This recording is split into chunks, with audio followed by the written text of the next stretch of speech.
Welcome to our Devos this week where we are talking about negative beliefs or beliefs that we believe are broken. They've crept into our traditions in the church. They've crept into our thinking as Christians, and they're not going to serve you in your relationship to God. And a lot of them contradict exactly what scriptures teach. This last one has become more and more popular because our nation has moved further and further away from what truth is.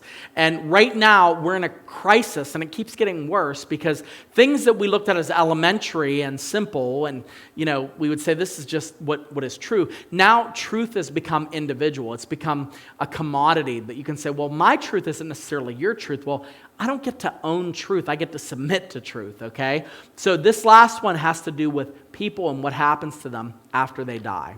And this is probably the biggest and harshest one of all of the negative beliefs, but it's also the most dangerous. And that's this: whatever people believe in is fine as long as it's sincere. Whatever people believe in is fine as long as it's sincere.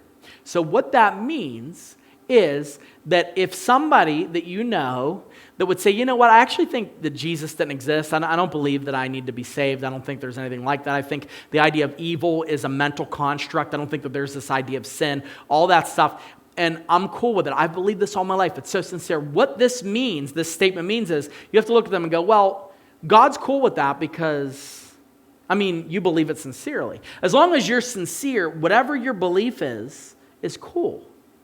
But that does not account for two things. Number one, this type of statement annihilates the possibility of there being any truth with regard to what happens after we die.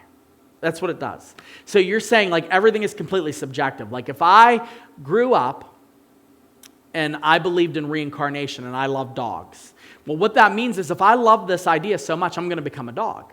And then that means if my enemy, who I never got along with, becomes reincarnated, they're going to become a fire hydrant, right? That's what that means, because I believe this with all my heart. It takes truth and it throws it out the window. It becomes a subjective postmodern nonsense.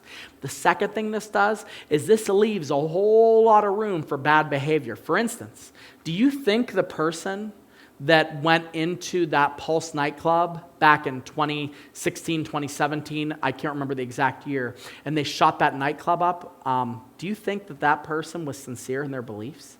Do you think that these people that go into schools with guns and they believe that they're doing this for some sort of conservative, neo-Nazi, whatever kind of mentality, whatever thing that they have in their brain, or some liberal thing, whatever it is, whatever they've contrived, which is just evil, because they believe it, their sincerity, do you think that means it's okay?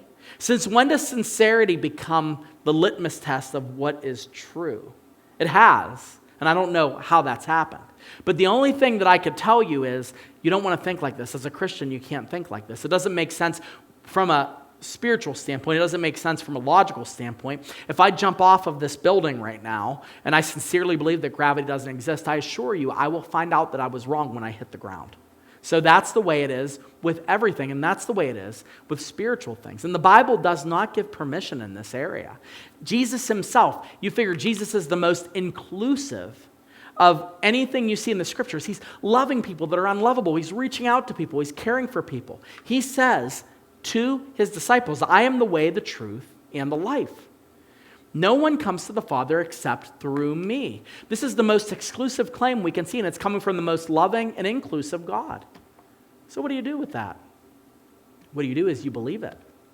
And you stop saying things that are common and popular because of the culture. And instead what you do is you take the words of Jesus and take them at what their value is.